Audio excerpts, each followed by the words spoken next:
તો આ સોશિયલ મીડિયાના જમાનાની અંદર ઘણા બધા મિત્રો ફાંકા મારતા હોય છે કે ભાઈ આ પ્રોડક્ટ વાપરો, આનું રિઝલ્ટ બહુ સારું એવું છે, પણ એ રીતે ખેડૂત મિત્રો રિઝલ્ટ નથી મળતું.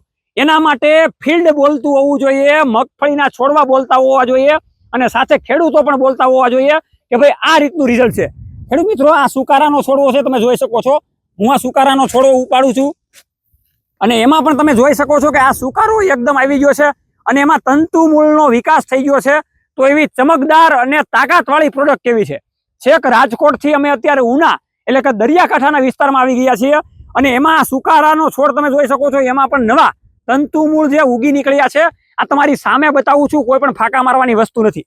તો એની માટે ખેડૂત મિત્રો, માર્કેટમાં એક જ એવી કંપની કે જે તાકાતવાળી વસ્તુ બનાવે છે, એટલે કે બેક્ટો ફાર્મનું ગોલ્ડ માઇનર અને એની સાથે ટ્રાઇકોટેક. હવે આ જે ખેડૂત મિત્રો તાકાતવાળી પ્રોડક્ટ છે, આ પ્રોડક્ટ જ રિઝલ્ટ વાળી છે. એટલા જ માટે આ છોડ તમારી સામે બોલે છે કે ભાઈ કેવી રીતનું રિઝલ્ટ મળેલું છે. આ ગોલ્ડ માઇનર અને આ ટ્રાઇકોટેક જે ખેડૂત મિત્રે વાપરેલું છે એનો પેલા આપણે અભિપ્રાય મેળવીએ અને પછી એના સર સાથે પણ આપણે વાર્તાલાપ કરીએ. મારી પાછળ તમે જે મગફળી જોઈ રહ્યા છો એ પીળી મગફળી દેખાય છે અને આ બાજુ મગફળી તમે જોઈ રહ્યા છો એ એકદમ લીલીછમ અને ઘટાદાર દેખાય છે. આ બધી મગફળી પેલા એ જે પીળી મગફળી દેખાતી હતી એવી મગફળી હતી. તો આપણી સાથે જગતનાથ આ જોડાયેલા છે. એ પેલા હું તમને એનું ફીલ્ડ બતાવવા જઈ રહ્યો છું. ક્યાંક ક્યાંક હજી આપણને જે સુકારાના છોડવા દેખાય છે એમાં હું તમને ઝૂમ કરીને બતાવીશ કે તંતુ મૂળનો વિકાસ અત્યારે થઈ રહ્યો છે. તો આ જે ખેડૂતને ચમકદાર રિઝલ્ટ મળ્યું છે એનું મેઇન કારણ શું છે? કાકા, તમારું પેલા નામ જણાવો. મારું નામ ગોવિંદભાઈ દેવસીભાઈ ચૌહાણ. ઓકે. ગામ વ્યાસપુર, તાલુકો ઉના, જિલ્લો ગીર સોમનાથ. ઓકે ગોવિંદભાઈ, હવે જ્યારે આ મગફળી તમારી 10-12 દિવસ પહેલા તમે જે કહેતા હતા કે પીળી પડી ગઈ હતી અને સુકારાના પ્રશ્ન વધારે હતા, તો એની પહેલા તમે આજે બેક્ટો ફાર્મનું આ ટ્રાઇકોટેક અને જે ગોલ્ડ માઇનર છે એ કેટલું વાપરેલું હતું? અમે 1 એકરે એક પેકેટ નાખેલું છે. હા હા. ને એટલે આ બધી નાખીને એમાં અમને 10-12 દિવસમાં રિઝલ્ટ સારું મળ્યું છે. પેલા કેવી મગફળી હતી જ્યારે નહોતું નાખ્યું ત્યારે? એકદમ સુકારો હતો ને પીળાશ બતાવતી હતી. હા હા. ને જો આ હમણાં 10-12 દિવસમાં રિઝલ્ટ સારું મળી ગયું. અને આ જે ફિલ્ડ છે એમાં તમે કેટલામાં છાંટ્યું છે, કેટલામાં નથી છાંટ્યું, એ આપણા ખેડૂતોને જણાવો. આ અમારે જો આ સેટ ઓલી બાજુથી સેટ છાંટ્યું. હા હા. ને આ એટલો વિસ્તાર બાકી રહી ગયો. એમાં માંડવીમાં જો રિઝલ્ટ નથી આવ્યું. ઓકે, તો ખેડૂતોને આ વાપરવું જોઈએ કે ન વાપરવું જોઈએ? 100% વાપરવું જોઈએ. રિઝલ્ટ બહુ સારામાં સારું છે. ઓકે, તો આપણે આ ગોવિંદ કાકાને પૂછી લઈએ કે ભાઈ મગફળી એની આટલી બધી સારી એવી છે તો એને કેટલા દિવસની મગફળી થઈ છે અને દવા બવા છાંટી છે કે નહીં એ પણ આપણે પૂછી લઈએ.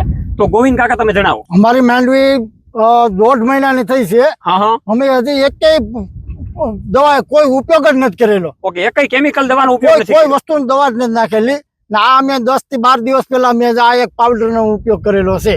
ઓકે, તો ખેડૂત મિત્રો, આવા જે તમારા છોડ સુકારા રહિત થઈ જાય છે, કાળી ફૂગ લાગી જાય છે, સફેદ ફૂગ લાગી જાય છે અને આપણે મગફળી હોય પીળી થઈ જાય છે, વૃદ્ધિ વિકાસ નથી કરતી, તો એને રિકવર કરવાની માત્ર જો ગુજરાતમાં કોઈ વસ્તુ હોય તો માત્ર ને માત્ર બેક્ટો ફાર્મનું ગોલ્ડ માઇનર અને સાથે ટ્રાઇકોટેક છે. તો આવી ખરાબ થઈ ગયેલી મગફળીને જે રિકવર કરવાનું કામકાજ જે પ્રોડક્ટ કરે છે એના યુવાન સર પણ આપણી સાથે જોડાયેલા છે.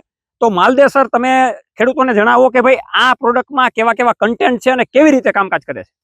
નમસ્કાર ખેડૂત મિત્રો, આપણું ગોલ્ડ માઇનર છે એમાં પહેલા તો ફોસ્ફેટ સોલ્યુલાઇઝિંગ ફંગસ છે. એમાં ફોસ્ફરસના બેક્ટેરિયા આવેલા છે, પ્લસ એમાં કાળી ફૂગને રિકવર કરવા માટેના પણ બેક્ટેરિયા આવેલા છે. અને બીજી પ્રોડક્ટ આપણી છે ટ્રાઇકોટેક. કે ટ્રાઇકોડર્મા ને તો બધા ખેડૂત મિત્રો જાણતા જ હશે, પણ આ એક એવું ટ્રાઇકોટેક એટલે કે ટ્રાઇકોડર્મા છે કે જેને તમારે બીજા કોઈ પણ કેમિકલ સામે એટલે કે ફંગીસાઇડ કોઈ પણ લઈ લેવાનું સામે, અને અમારા આ 2 પેકેટ સામે લઈ લેવાના.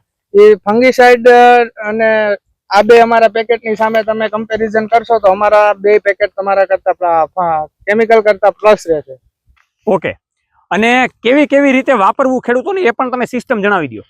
આને તમે રેતી સાથે પ્લસ યુરિયા, ડીએપી, સલ્ફર અને ફંગીસાઇડ સિવાયના કોઈ પણ ખાતર સાથે ઊંખી શકો છો, અથવા શિયાળાનું સિઝનમાં તમે પીવડાવી શકો છો પાણી સાથે. ઓકે, તો તમારી મગફળીમાં સુકારો આવે છે, સફેદ ફૂગ આવે છે, કાળી ફૂગ આવે છે, વૈધ નથી કરતી, પીળી પડે છે, તો મગફળીને બચાવવા માટે બેક્ટો ફાર્મના તમે ટ્રાઇકોટેક અને ગોલ્ડ માઇનરનો ઉપયોગ કરી શકો છો. ખેડૂત મિત્રો, આ કંપની કોઈ મામૂલી કંપની નથી. 4 દેશમાં અત્યારે એક્સપોર્ટ કરી રહી છે. આ તમે જે બેક્ટેરિયા તમારી જમીનમાં નાખો છો એ વિદેશની જમીન ઉપર પણ બેક્ટેરિયા નખાય છે. એટલે કંપનીનું કામકાજ બહુ સારું એવું છે, રિઝલ્ટ પણ દમદાર છે. હું તો એમ કહું છું કે ભાઈ બધા આખા ખેતરમાં નહીં પણ માત્ર ને માત્ર 1 એકરમાં 2 એકરમાં તમે આનો ઉપયોગ કરો અને એનું રિઝલ્ટ જોવો, જેથી કરીને તમને ખબર પડે કે ભાઈ જમીનમાં હકીકત જે ફેરફાર થવો જોઈએ એ કેવી વસ્તુથી થાય છે. તો ખાસ કરીને તમારે આ પ્રોડક્ટ મંગાવી છે અથવા તો લેવી છે તો નજીકના એગ્રો સેન્ટરમાં તમે જઈને આ પ્રોડક્ટ લઈ શકો છો. અને વધારે માહિતી માટે ડિસ્પ્લે ઉપર નંબર આપેલો છે, એમાં પણ તમે કોન્ટેક્ટ કરીને ઓર્ડર કરાવી શકો છો. આવી અવારનવાર ખેતીવાડીની માહિતી સાથે આપણે મળતા રહીશું. જય જવાન જય કિસાન.